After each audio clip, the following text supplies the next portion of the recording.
Hi everyone, my name is Matthew Griffin. I'm the CEO and founder of the 311 Institute and World Futures Forum.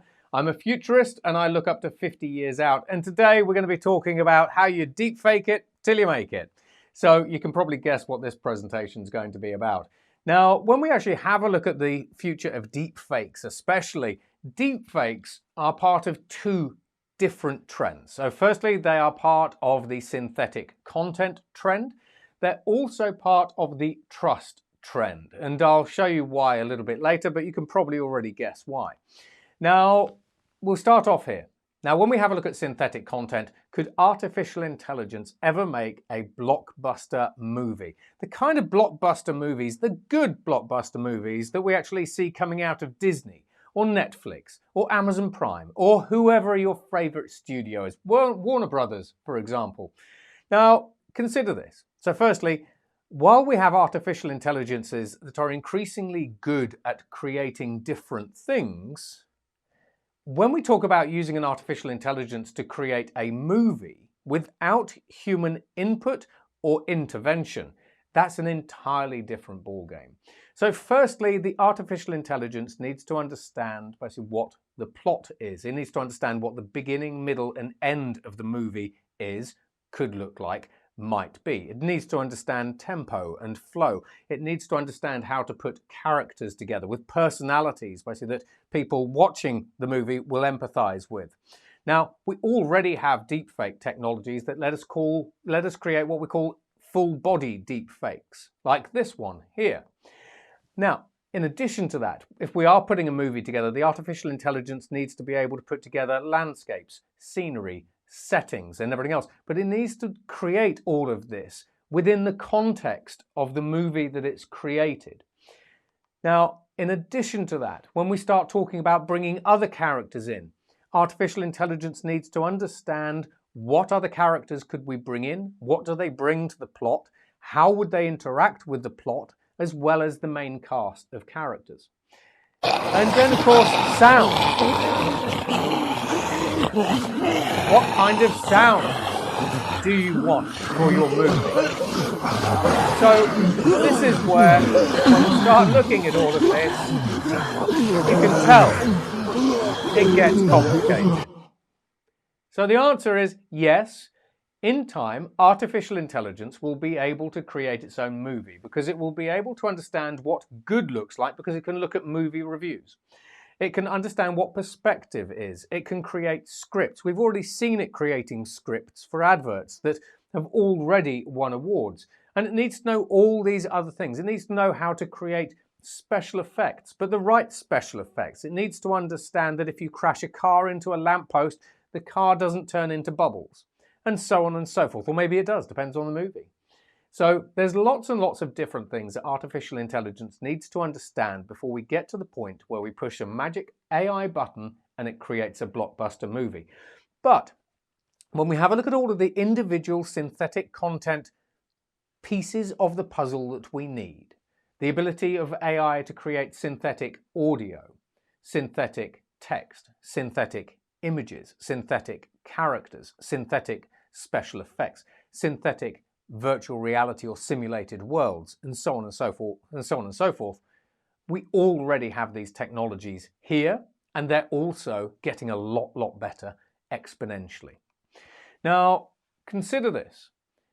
Every day, general statistics say that people spend about 8.5 hours on their devices. A little bit like you watching this, you're staring at a screen.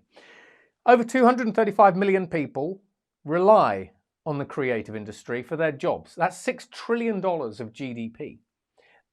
Artificial intelligence that can create its own content, whether it's logos, images, articles for the Wall Street Journal or other journals of choice, have an impact on this creative community. What they do, whether or not they're employed, the tools they use. So there is both a threat and also an opportunity basically for people within this sector, depending on which side of the fence you actually sit, whether you're an entrepreneur or investor, or whether you are indeed one of those creatives.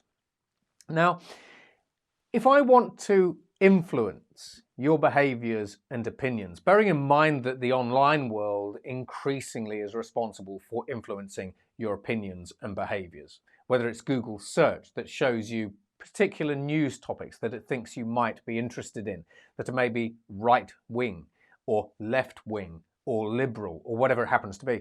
I only really need to control two things in order to change your worldview, as well as your social relationships, your professional relationships, and all kinds of other things. Now, I need to be able to control pixels and sound. If I can change the pixels and put them in the right order so you see different things, and if I can change the sound so that you hear different things in an authentic way that you believe or you buy into, I can change your personality for better or worse. Or alternatively, I can entertain you. Now, this is where we get to this kind of point. As we see these new synthetic content tools coming through, they are increasingly helping us democratize content creation. And increasingly, they're also letting bad actors find new ways to weaponize information. However, from an artificial intelligence perspective, we are kind of here. We can take an input, put it through an artificial intelligence, shall we say, translator, and then create a different output. So, for example, I can take text and I can create images from that. I can take audio, I can create video from that. I can use images and I can create text from those images, and so on and so forth. So this works both ways with all types of content. But artificial intelligence basically is the unifying force basically that ties X to X. Now, we've already got text to image systems. This is the DALL-E platform basically from OpenAI. That's it, where, for example, we just type an astronaut riding a horse in space and the artificial intelligence creates this. Now, to do this, the AI needs to understand context. It needs to understand what an astronaut and a horse is and what space is. It needs to understand that an astronaut will probably sit on a horse. It needs to understand that the astronaut needs to face forward. So this alone is a revolution in synthetic content creation. However, courtesy of the University of Stanford, we have text to video. Now, if we can do text to video, then I can do audio to text to video, and eventually I can just cut out the text bit and I can say, artificial intelligence, create me a video of somebody playing golf holding a can of Coca-Cola, etc., etc., etc. You kind of get the idea here. We're democratizing, so we're using artificial intelligence to democratize content creation. And then we have Messi. Hey friends, what's up? My friend Matthew has invited us to watch the big game at their place. I hope I can make it. If I can't be there, enjoy the game. Well, I hope so too. And don't forget to bring the snacks. Ciao. I definitely won't. Now, that was a deepfake of Lionel Messi, which is already commercially available, courtesy of organizations like Walkers and Lays and all those sorts of things. So we are already using deepfakes to help us automatically create video content using an authentic voice that, if I sent that to the majority of people, they might think that actually Lionel Messi is a friend. Hey Lionel, how you doing? That's it. What's up, TikTok? You guys cool if I play some sports? I sure am, Tom. I love it. More for the audio experience. As much as the momentum. Hey, listen up, sports and TikTok fans. If you like what you're seeing, just wait till what's coming next. I love deepfakes, Tom. Great. What else have you got?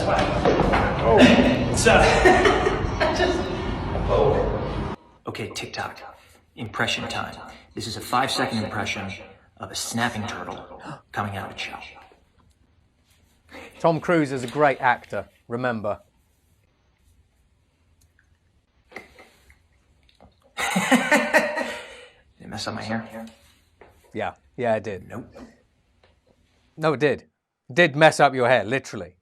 So increasingly, all of this starts changing the content that we create, the people that we watch, the characters that we engage with, and all that kind of stuff. Now, it's estimated that by 2024, deepfakes will be able to fool the vast majority of people into thinking that they are not necessarily real, but real people. And that is a significant development. Because at that point, when we create deepfake videos of President Zelensky telling his troops to give up and surrender to the Russian army, you won't really be able to tell that it's not actually him, etc., etc., etc. And as deepfakes increasingly improve, synthetic content itself increasingly improves, which then brings us to the, are you able to trust what you see and hear? And in the future, increasingly the answer is going to be no, even though we have a lot of deepfake countermeasures and tools coming through. And what about this one? Is this real? If you were an investor and you saw this, would you believe it? How are you doing, Ronaldo? Coca-Cola. Now, that might not look like much, but if I could create a deepfake of Ronaldo, bearing in mind we've already been able to create lots of deepfakes of loads of people, from presidents and prime ministers to famous actors to nobodies, then I could do this. I could tank stock markets, because Ronaldo moving Coke from one side of the table to the other and replacing it with water dropped Coca-Cola's share price by $4 billion. Now, if I can create content of a specific type and kind that people buy into, that maybe even gets injected into trusted investor networks, for example, we can tank share prices left, right, and center, because you could create a video of, for example, President Biden saying, I'm moving the US 7th Fleet off to the coast of North Korea. What would that do to share prices of companies like Samsung, for example, in South Korea? They'd tank. They would quickly counteract themselves, and then jump back up again. But nevertheless, if I'm a criminal, I buy at the bottom, I sell at the top. I've probably just made a good number of $1 billion. That if I'm actually able to buy it on the crypto markets, basically I just cash out using Monero, and then I'm gone. So that's it for me. I hope you enjoyed this little short presentation, and I'll see you on stage soon. Take care. Goodbye.